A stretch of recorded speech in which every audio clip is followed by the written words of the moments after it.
नमस्कार दोस्तों, आप सभी का स्वागत है आपके अपने YouTube channel Ashok Chawla education app पर। दोस्तों, आज हम जिस लेसन प्लान के साथ मिल रहे हैं वो है संस्कृत गद्य का लेसन प्लान, और जिसका प्रकरण यानी शीर्षक है धरित्री रक्षक, धरती की रक्षा से संबंधित, जो कि कक्षा 6 का लेसन प्लान है। ठीक, आज हम बात करने वाले हैं संस्कृत गद्य से रिलेटेड। तो दोस्तों, आज की पाठ्य योजना है जिससे संबंधित मैं बात करने से पूर्व में एक सामान्य बात आपके साथ कर लेता हूं। जो बच्चा चैनल पर नया हो, बिना कहे चैनल को सब्सक्राइब कर लीजिए, क्योंकि हम ऐसे ही नए नए लेसन प्लानों के साथ रोजाना मिलते रहते हैं। चलिए, आज का जो प्रकरण है हमारा धरित्री रक्षक, ठीक है, उससे संबंधित आज का लेसन प्लान स्टार्ट करते हैं। तो सबसे पहले बात करते हैं, देखिए, जब भी आप कक्षा के अंतर्गत जब लेसन प्लान को प्रस्तुत करने जाते हो तो सबसे पहले आपको विद्यालय का नाम ब्लैक बोर्ड पर लिखना होता है। उसके बाद किस कक्षा के अंतर्गत पढ़ा रहे हो, किस कालांश में पढ़ा रहे हो, कौन सा विषय पढ़ा रहे हो, दिनांक क्या है, दिवस क्या है, अवधि कितनी है, ये सभी चीज़ें आपको वहाँ पे ब्लैक बोर्ड पर लिखनी होती है। और प्रकरण का नाम आपको उसमें खाली रखना है। यहाँ पे प्रकरण का नाम आप तब लिखते हो जब प्रस्तावना के बाद उद्देश्य कथन करते हो, तब। उद्देश्य कथन करने से पूर्व ये चीज़ें यहाँ पे नहीं लिखी जाती है, ध्यान रखना। प्रकरण का नाम आप बाद में ही लिखते हो। उसके बाद देखिए सामान्य उद्देश्यानी। इसमें क्या होता है कि सामान्य उद्देश्यानी जो हमारे विषय वस्तु या हमारी जो पाठ्य वस्तु है वो किस विषय से रिलेटेड है, उस विषय के उद्देश्य होंगे, वो ही हमारे सामान्य उद्देश्य हैं। जैसे छात्रेषु संस्कृत भाषां प्रति अनुरागोत्पादनम, छात्रेषु संस्कृत गद्यम प्रति अभिरुचि जागरणम, छात्र शब्द भंडारस्य अभिवर्धनम, छात्रों के शब्द भंडार में वृद्धि करना, छात्रेभ्यः गद्यगत दर्शनानुगुणम स्वकीय जीवने आचरणाय प्रेरणा प्रदानम, छात्रेषु संस्कृत गद्यगत गद्यांशस्य अर्थग्रहण क्षमता या विकास है, बच्चों में अर्थग्रहण क्षमता की विकास करना है। उसके बाद विशिष्ट उद्देश्य जो कि हमारे प्रकरण से संबंधित होते हैं या हमारे शीर्षक से संबंधित, जैसे सर्वे छात्रा, ठीक है, धरित्री रक्षक विषय ज्ञासन, यानी धरित्री जो हमारा विषय है, धरित्री रक्षक की, धरती की रक्षा किस प्रकार की जाए, उससे संबंधित बच्चा जान पाएगा। नवीन शब्दानाम ज्ञानकरणम, नवीन शब्दों का बच्चा ज्ञान कर पाएगा। पर्यावरण तथा च धरित्री विषय ज्ञास्यन्ति, छात्र क्या करेगा, पर्यावरण के विषय में और धरित्री की यानी धरती के विषय में जान पाएगा। उसके बाद देखिए शिक्षण सहायक सामग्री, छात्र अध्यापक शिक्षण सहायक सामग्री के बारे में बच्चों को बताता है कि पाठ्य योजना को बनाते समय कौन कौन सी सहायक सामग्रियों के रूप में काम में ली जाती है। जैसे सुधाखंड आपका चौक हो गया, श्यामपट्ट आपका ब्लैक बोर्ड हो गया, मार्जनी आपका डस्टर, संकेतक आपका जो पॉइंटर होता है जिससे हम इंगित करके पढ़ाते हैं, उसके आकुंचन फलक होता है आपका लपेट फलक। उसके बाद बात करते हैं हम प्रस्तावना प्रश्न। देखिए, प्रस्तावना प्रश्न से पूर्व ज्ञान यहाँ पे मैंने लिखा है ना, पूर्व ज्ञान बच्चा सामान्य, आज हम जिस टॉपिक को पढ़ा रहे हैं उस टॉपिक के विषय में बच्चा कितना जानता है वो जानना ही क्या कहलाता है, पूर्व ज्ञान। उसके बाद देखिए प्रस्तावना प्रश्नों के बारे में बात करेंगे, जिसमें पहला प्रश्न देखिए, संसारे सर्वाधिक बुद्धिमानम जीव का अस्ति, यानी हमारे संसार में सर्वाधिक बुद्धिमान जीव किसे माना गया है, तो वो मानवा यानी मानव को माना गया है। मानवस्य शरीरम कस्मिन निर्मितवान, यानी मानव का शरीर कैसे निर्मित होता है, किससे निर्मित होता है, तो पंच तत्वों से निर्मित होता है। पंच तत्वानां नामानि वदन्तु, पांच तत्व जितने हैं उनके नामों के, जैसे पृथ्वी जल अग्नि वायु, ये सभी पंच तत्व कहलाते हैं।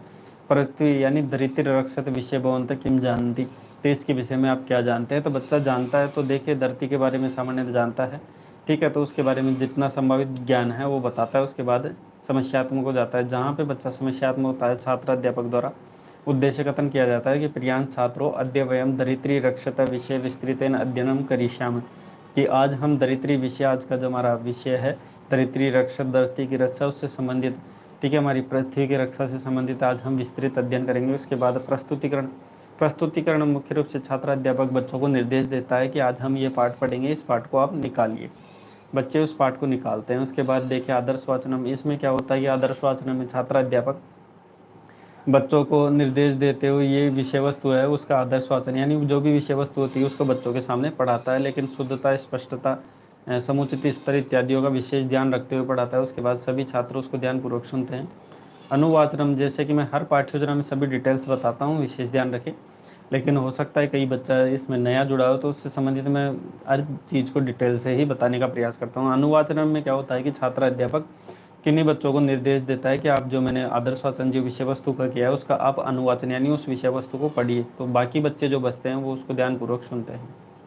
अब छात्र क्या है, अनुवाचन करते समय कहीं ना कहीं अशुद्धियाँ कर देता है, तो उन अशुद्धियों को छात्र अध्यापक ब्लैक बोर्ड पर लिखता रहता है, और बाद में छात्राणाम च संयोगन, छात्रों के संयोग से ही शाम पट पर क्या है उस विषय वस्तु को ठीक करवाता है। सर्वे छात्रा ध्यानपूर्वकम लेखिष्यति तथा च श्रोष्यन्ति, यानी यहाँ पे श्रोष्यन्ति कट गया, वो चाहे तो आप लिख लिए, नहीं तो कोई भी बात नहीं, ठीक है। तो यहाँ पे श्रोष्यन्ति आप लिख लीजिए। उसके बाद देखिए आगे बढ़ते हैं। काठिन्य निवारण, इसमें देखिए यहाँ पे कुछ शब्द हैं जहाँ पे बच्चा विषय वस्तु को पढ़ते समय कहीं ना कहीं कठिनता महसूस करता है किन्हीं किन्हीं शब्दों में। तो उन शब्दों को, जैसे धरित्री को रक्षत अस्माकं पर्वता अपि पोष्यन्ति, रस्वार्थ है वर्धमानः, यहाँ पे कुछ शब्द है जिनका यहाँ पे अर्थ बताए गए हैं और बाद में इनका वाक्य प्रयोग में भी करके बताया गया है, ठीक है। उसके बाद बढ़ते हैं मौन वाचनम। इसमें क्या होता है कि छात्र अध्यापक संपूर्ण विषय वस्तु पढ़ाने के बाद बच्चों को शांत रहते हुए विषय वस्तु का वाचन करने के लिए कहता है, उसको दोबारा से मौन वाचन करने के लिए कहता है, स्वयं क्या है कक्षा का निरीक्षण करता है। उसके बाद बढ़ते हैं अगले बिंदु पर, जो कि विचार विश्लेषणात्मक स्पष्टीकरण से। इसमें क्या होता है कि छात्र अध्यापक बच्चों की कल्पना शक्ति, तर्क शक्ति, विचार शक्ति का विकास करने के लिए कुछ प्रश्न करता है, जिसमें पहला प्रश्न देखें, माता भूमि पुत्रो अहम पृथिव्या, ये जो शुक्ति है उससे संबंधित अश्य किम, यानी इसे क्यों कहा गया है, तो धरित्री माता स्वरूपा मन्यते, हम क्या गए धरती को माता के स्वरूप में ही मानते हैं।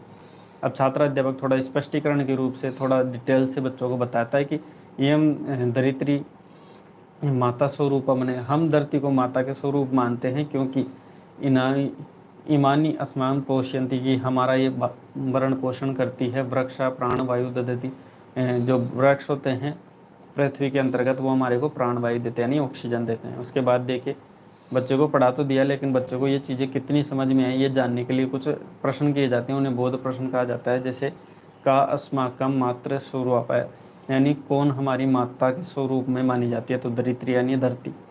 धरातले कानी संति, यानी धरातल पर क्या है, तो नदी होती है धरातल पर, ठीक है। उसके बाद देखिए मूल्यांकन प्रश्न, ये जो मूल्यांकन प्रश्न किए जाते हैं संपूर्ण विषय वस्तु को आधार मानकर प्रश्न किए जाते हैं, जिसमें देखिए पहला, अरे मुख्य रूप से इस बच्चों का आकलन करने के लिए प्रश्न किए जाते हैं, जिसमें कस्य सौंदर्यम विलुप्तम भवति, किसका सौंदर्य विलुप्त हो रहा है, तो प्रकृति का। देख क्योंकि पेड़ वगैरह बच्चे देखते हैं, आप सभी जानते हैं, इतना तो सामान्य जानकारी रखते हैं, तो पेड़ वगैरह की कटाई हो रही है तो प्रकृति का हाश हो रहा है, विलुप्त हो रही है। शुद्ध प्राणवायु के देती, तो वृक्ष हमारे को शुद्ध प्राणवायु देते हैं। वर्धमाना इति शब्द से को अर्थ, यानी बढ़ती हुई, ठीक है। विपत्ति नाम निवारणाय कश्या रक्षा आवश्यक, विपत्ति के निवारण के लिए किसकी रक्षा आवश्यक है, तो वसुधाया, यानी धरती की रक्षा आवश्यक है। धरित्री अपरम नाम, धरित्री का दूसरा नाम क्या है, तो यानी और अन्य नाम क्या है, तो पृथ्वी। उसके बाद देखिए हमारे अंतिम बिंदु पर आते हैं गृह कार्य यानी होमवर्क। इसमें देखिए छात्र अध्यापक मुख्य रूप से क्या करता है, बच्चे को एक ऐसा प्रश्न देता है इसमें जिसमें बच्चे की विचार शक्ति का विकास हो और बच्चा जो भी संपूर्ण विषय वस्तु आज पढ़ा है उसका अच्छे से रिवीजन कर पाए, ऐसा प्रश्न इसमें देता है। तो देखिए प्रश्न, धरित्री रक्षार्थम, धरती की रक्षा के लिए अस्माभि के करणीय, हम क्या क्या कर सकते हैं, लिखित व अन्यतु, आप लिख करके लेके आए। क्योंकि आप भी जानते हो पेड़ों की कटाई हो रही है, जिसकी वजह से वर्षा की कमी हो रही है, इस वजह से जंगल समाप्त हो रहे हैं, तो धरती का हाशिया हो रहा है, मिट्टी रुक नहीं पा रही है, इत्यादि बहुत से कारण हैं जो बच्चा यहाँ पे इस चीज़ पाठ को, विषय वस्तु को समझने के बाद अच्छे से लिख पाता है। तो दोस्तों आज की हमारी जो पाठ्य योजना थी धरित्री रक्षक, जो आज यहाँ पे समाप्त होती है, ये संस्कृत गद्य की पाठ्य योजना थी। इसकी PDF की लिंक थोड़ी देर बाद में डिस्क्रिप्शन में अवेलेबल करवा दूंगा। बाकी हमारा channel Ashok Chawla education hub आपको हमेशा के लिए तत्पर है, जब भी आपको कोई लेसन प्लान की आवश्यकता हो तो आप इस विषय वस्तु यहाँ पे भेज सकते हैं हमारे व्हाट्सअप नंबर पर। ये हमारे व्हाट्सअप नंबर दिए हैं, इस व्हाट्सअप नंबर पर आप विषय वस्तु भेज सकते हैं, ताकि जल्दी से जल्दी वो लेसन प्लान आपको प्रोवाइड करवा दिया जाता है। बाकी हमारा चैनल अशोक चावला एजुकेशन बिना कहे आपने सब्सक्राइब कर लिया होगा, वीडियो को जाते समय जरूर लाइक करके जाइए। तो दोस्तों मिलते हैं ऐसे नई रोचक पाठ्य योजना के साथ नेक्स्ट वीडियो में। वीडियो देखने के लिए आपका बहुत बहुत धन्यवाद।